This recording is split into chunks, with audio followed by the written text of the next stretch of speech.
साथियों नमस्कार। अभी अभी एक दुखद घटना फिर पौड़ी में घटी है कि गुलदार ने एक महिला को फिर अपना निवाला बना दिया है। कोट ब्लॉक के ये देवार बाड़ियों गांव की घटना है और लगातार पौड़ी में ऐसी बहुत सारी घटनाएं हो गई हैं जो गुलदार ने जिन प्रकार से लगातार इंसानों को अपना निवाला बना रहा है, तो लोग कहीं ना कहीं दहशत में है। इसी प्रकार की घटनाएं हमने कई बार देखी हैं कि चौवट्टा खाल क्षेत्र में भी बहुत बार ऐसी घटनाएं सामने आई हैं। और मेरे साथ इस समय है पोखड़ा के पूर्व ब्लॉक प्रमुख सुरेंद्र रावत जी, जो लगातार जनहित के मुद्दों को लेकर के मुखर रहते हैं। और आज भी वो फिर पौड़ी पहुंचे हैं, तो कहीं कहीं अपने जो क्षेत्र की जो समस्याएं हैं, स्वास्थ्य विभाग की जो समस्या है, उनको लेकर के पौड़ी जिलाधिकारी कार्यालय पहुंचे थे। तो बात करते हैं। पहले तो बहुत बहुत स्वागत है आपका। नमस्कार। रावत जी, आप देख रहे हैं हम लोग कि लगातार आज भी फिर एक घटना घट गई। एक महिला को गुलदार ने अपना निवाला बना दिया है और अभी इससे पहले भी खमंद गांव में हुई, बहुत सारे गांव में इस प्रकार की घटनाएं घटी। क्या मानते हैं आपकी, कौन फेलियर है इसमें?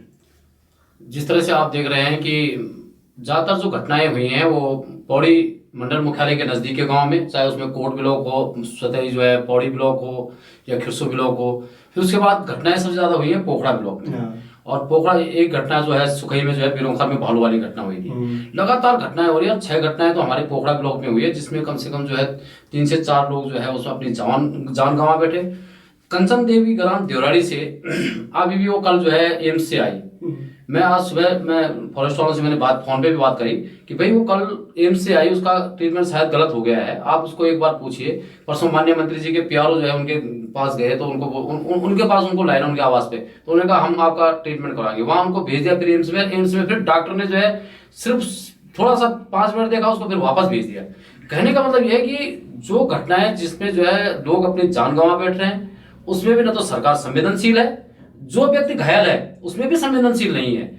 इस समय तक तो जो है सरकार को चाहिए था, जब लगातार जो है वन्य जीव की घटनाएं जो है संघर्ष हो रहा है, मानव वन्य जीव का संघर्ष हो रहा है, लगातार घटनाएं घट रही हैं, बहुत सारे लोग अपनी जान गंवा बैठे हैं, बहुत सारे लोग घायल हुए हैं। इस समय तक तो सरकार को चाहिए था कि अगर वन मंत्री जो है इसमें शिथिलता बरत रहे हैं तो माननीय मुख्यमंत्री जी को जो है इसको जो है बिल्कुल हाई पावर कमेटी इसके लिए गठित हो जानी चाहिए थी और उसके साथ जो है उसपे उसकी निगरानी होनी चाहिए थी और उसपे दिशा निर्देश जो है तय हो जाने चाहिए थे। जनता की तरफ से लगातार मांग आ रही है कि अनुसूची वन से जो है गुलदार को या बाघ को हटाया जाए ताकि इनकी संख्या में कमी आ सके। जब तक इनकी संख्या में कमी नहीं आएगी तब तक इसमें जो है इन घटनाओं को रोकना, ये क्योंकि प्राकृतिक घटनाएं मानूंगा मैं, क्योंकि कहाँ तक रोक पाओगे आप? तभी रुक पाएगा या तो जो है उनका जो है परिवार नियोजन किया जाए, या तभी रुक पाएगा कि वो उनको ट्रैंकुलाइजर करके जो है उनका जो विशेष क्षेत्र है, जो विशेष क्षेत्र सरकार तय करे कि ये गुलदार बाग के लिए विशेष क्षेत्र है, वहां उनको भेजा जाए। जी बिल्कुल। अभी अभी जैरी खाल से भी घटना है। जैरी खाल में भी एक शायद महिला को गुलदार ने अपने निवाला बनाया। लेकिन साथियों दूसरी बात यह है कि पौड़ी में अभी एक वीडियो चल रहा था। पौड़ी की बात करूं मैं तो पौड़ी में 2 गुलदार के बच्चे देखे जा रहे हैं, गुलदार देखा जा रहा है, लेकिन शायद अभी भी वन विभाग उसको एक घटना का इंतजार कर रहा है, उस पर भी अभी तक कार्रवाई नहीं हो पाई। लेकिन क्या आप ये बताएं कि चाहे कोई भी डीएफओ हो या डीएम हो या विधायक हो, लोग लगातार इसका विरोध करते हैं। क्यों सरकार का विरोध नहीं? क्योंकि नीतियां तो सरकार ने बनानी है, ये काम नहीं हो पाता है इसमें। क्या ये घटनाएं रोक पाएंगे ये लोग? मैं इसमें थोड़ा आपको इसमें एक बात बताऊं। दिक्कत ये हो रही है कि ये जो अधिकारी हैं ये डिप्लोमेटिक होते हैं, और डिप्लोमेटिक इस तरह की जो आम जनता है वो आक्रोशित हो रही है, लेकिन ये अधिकारी क्या कर रहे हैं, जो निर्वाचित लोग हैं उनको मैनेज कर रहे हैं। मैंने सतह देखा है, निर्वाचित लोगों को मैनेज करके, ताकि सदनों में हमारे खिलाफ आवाज ना उठे, सदनों में हमारे खिलाफ जो है निंदा प्रस्ताव ना हो और आम लोग जो है मरते रहे। और मैं निर्वाचित लोगों से मेरी विनती है कि आप लोग जो है जनता के साथ खड़े हों। आपने देखा होगा, चाहे खंडा वाली घटना थी, वहां पे भी आपने देखा वो लोग थे जो संघर्ष पहले भी करते थे, आज भी कर रहे हैं, कल भी वही करेंगे। निर्वाचित लोगों को आपने वहां भी नहीं देखा होगा, और बहुत सारी जगह ऐसी घटनाएं हुई। तो निर्वाचित लोग जो है मतलब इस समय डैमेज कंट्रोल के उसमें देख रहा हूं मैं उनको, तो वो मतलब मुखर होकर जब तक निर्वाचित, चाहे वो निर्वाचित ब्लॉक प्रमुख हो, चाहे जिला पंचायत के लोग हो, क्षेत्र पंचायत के लोग हो, ग्राम प्रधान हो, विधायक हो, ये लोग जब तक मुखर होकर विभाग के खिलाफ खड़े नहीं होंगे तब तक सरकार जो है हिलने वाली नहीं है।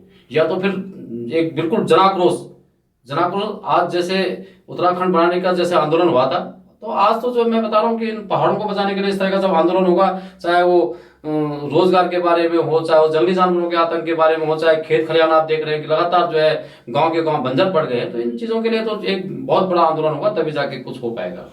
आपको नहीं लगता कि जिस प्रकार से घटनाएं हो रही हैं एक समय से आएगा कि गांव लोगों को फिर गांव छोड़ने पड़ेंगे? कल मैं आपको बताऊं, आजकल जो है लोग आ रखे हैं भाई, किसी की बहन आ रखी है गांव में, किसी की बेटी आ रखी है, सारे कोई दिल्ली से, गाजियाबाद से, देहरादून से, देवताओं की पूजा भजन के लिए। देवताओं की पूजा भजन के लिए। तो कल मैं घटनाएं, तो हमारे साथ के कुछ लोग आ रखे थे पुराने, तो वो अपने बच्चों को बोल रहे कि इधर इधर बाघ आ जाएगा, इधर इधर। मतलब इतनी दहशत, मैं आपको इसलिए इस घटनाक्रम को सुना, इतनी दहशत लोगों के अंदर हो रहा है। उससे क्या जा रहा है, हमारे पहाड़ों के प्रति एक नेगेटिव, नकारात्मक मैसेज जा रहा है कि पहाड़ों में रहना ठीक नहीं है, पहाड़ सुरक्षित नहीं है। और अगर इस तरह से मैसेज जाएगा तो एक दिन ये सारे पहाड़ भूतिया हो जाएंगे। तो सरकार को चाहिए कि आज स्पेशल पॉलिसी, विशेष नीति जो है सरकार को पहाड़ों के लिए बनानी होगी। मानव वन्य जीव संघर्ष जो है कैसा रोका जाएगा, इसके लिए हाई पावर कमेटी गठित करनी पड़ेगी सरकार को, ये तभी संभव। और इसमें मैं चाहूंगा जितने भी हमारे सांसद हैं, चाहे वो राज्यसभा के सांसद हैं, चाहे वो लोकसभा के सांसद हैं, उनको केंद्र में भी हस्तक्षेप करके, जो क्योंकि फॉरेस्ट एक्ट जो है इसमें केंद्र के बिना हस्तक्षेप के जो है इसमें अमेंडमेंट नहीं हो पाएगा। और अमेंडमेंट तभी हो पाएगा जब इसमें सांसद भी जो है विशेष रूप से जो है हस्तक्षेप करेंगे। हम देखते हैं कई बार घटनाओं में जब लोग आक्रोशित हो जाते हैं, डीएफओ को बंधक बनाते हैं, चाहे वो डीएम के खिलाफ हो जाते हैं, चाहे वो विधायक के खिलाफ हो जाते हैं।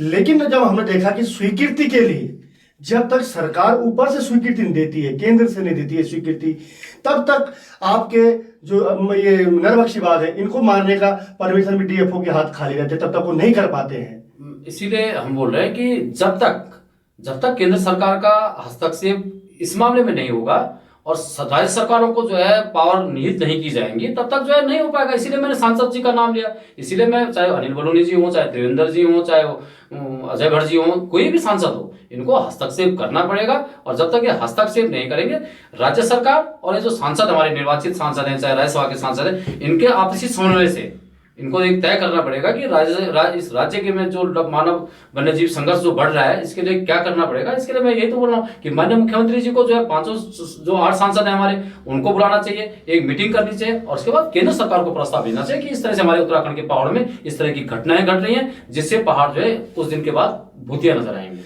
बिल्कुल सही बात है। दूसरी बात ये आती है कि आप जिस संघर्ष के लिए लड़ रहे हैं, मैं देखता हूँ, दूसरी बात ये आती है कि अगर किसी के साथ कोई घटना घट जाती है, जंगली जानवर किसी को घायल कर देता है, उसको सीधे देहरादून और ऋषिकेश रेफर करना पड़ रहा है। आखिर पहाड़ के जो स्वास्थ्य केंद्र है उनके क्या हाल? मैं इसीलिए आज जो है मैं यहाँ आया हूँ। 2-3 मामले थे, कुछ सड़कों के मामले थे और एक हमारा प्राथमिक स्वास्थ्य केंद्र पोखड़ा का मामला है। तो मैं आज ही माननीय सुबोध उनियाल जी, जो माननीय स्वास्थ्य मंत्री है हमारे, उनके लिए मैंने ज्ञापन जो है डीएम साहब के माध्यम से भेजा है। और मैं इसमें, मुझे बड़ी हंसी भी आ रही है कि सरकार कितनी संवेदनहीन हो गई है।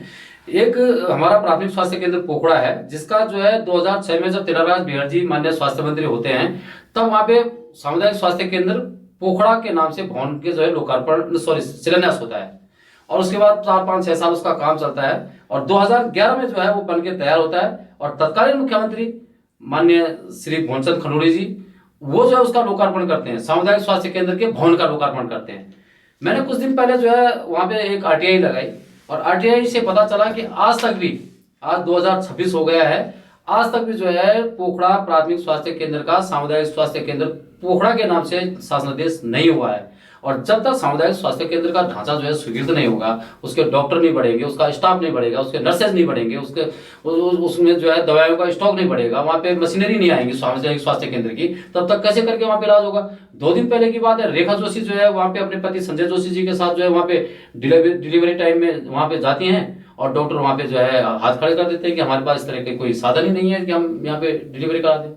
तो आज ये स्थिति मतलब हो गई है। अभी कुछ दिन पहले कंचन देवी वाला मामला, जो हम उसको पहले पोखड़ा ही लाए थे, पोखड़ा के बाद उस दिन से जो भगवान का शुक्र हो कि हम लोगों ने सोशल मीडिया में इतना वायरल कर दिया। और मैं डीएम साहब का भी जो है धन्यवाद करूंगा कि बड़े संवेदनशीलता से उन्होंने उसको लिया है और उसको बाई ईयर जो है उनको एम्स भेजा है। अगर उस दिन वो नहीं हो तो आज वो बेचारी, वो तो आज अपनी जान गंवा बैठी होती। लेकिन आज भी उसका ट्रीटमेंट जो है, न तो सरकार जो है संवेदनशीलता से उसको जो है ले रही है और न वन विभाग आज तक भी उसको देखने नहीं गया। तो ये दिक्कतें हैं। और पोखड़ा तो आपको पता है पहले से ही जो है, पोखड़ा को कहते थे साहब कि पोखड़ा जो है बड़ा ऐतिहासिक पृष्ठभूमि का ब्लॉक है। लेकिन आज हम वहाँ पे देखते हैं कि आज जितने अभाव में हम लोग वहाँ पे हैं, उतने अभाव में शायद लोग राढ़ को बोलते थे, आज राढ़ सबसे ज्यादा हमसे जो है 20 साल आगे चला गया। और जिसको पोखड़ा को बोलते थे कि पोखड़ा का बैल भी मैट्रिक पास होता है, आज हम वहाँ पे दर दर की ठोकरें खा रहे हैं। जबकि वहाँ पे जो है, जो वहाँ के विधायक हैं वो आज के डेट में जो है सरकार में जो है सबसे वरिष्ठ मंत्री हैं, और जितने विभाग उनके पास हैं, अगर उतने विभागों में और उतने चीज़ों पे अगर वो निगरानी करेंगे अपने विधानसभा में, तो मैं कहता हूँ कि हमारी विधानसभा एक आदर्श विधानसभा बन सकती थी, क्योंकि वहाँ के लोग जागरूक भी हैं। जी बिल्कुल। निश्चित साथियों, जिस प्रकार से आप देख रहे होंगे कि लगातार पहाड़ों से पलायन की बात होती है शिक्षा के लिए और स्वास्थ्य के लिए, और अब तीसरा फैक्ट हो गया है जंगली जानवरों को लेकर के। तो जिस प्रकार से अगर किसी भी जंगली जानवर के द्वारा कोई घायल होता है, उसको इलाज भी नहीं मिल पाता है, किसी को बुखार आ रहा है, किसी को छोटी डिलीवरी का केस है, किसी भी चीज़ को लेकर के वो पहाड़ों में जो स्वास्थ्य केंद्र है उनमें संभव नहीं है। तो ये कैसा विकास है? सोचने की बात है कि विकास कैसा है। क्या विकास केवल टीवी चैनलों पर, होल्डिंगों पर दिखाई दे रहा है, और आम आदमी के पहुंच से वो विकास इतनी दूर क्यों है? आपका क्या कहना है? अवश्य अपने कमेंट में लिखें। नमस्कार, धन्यवाद।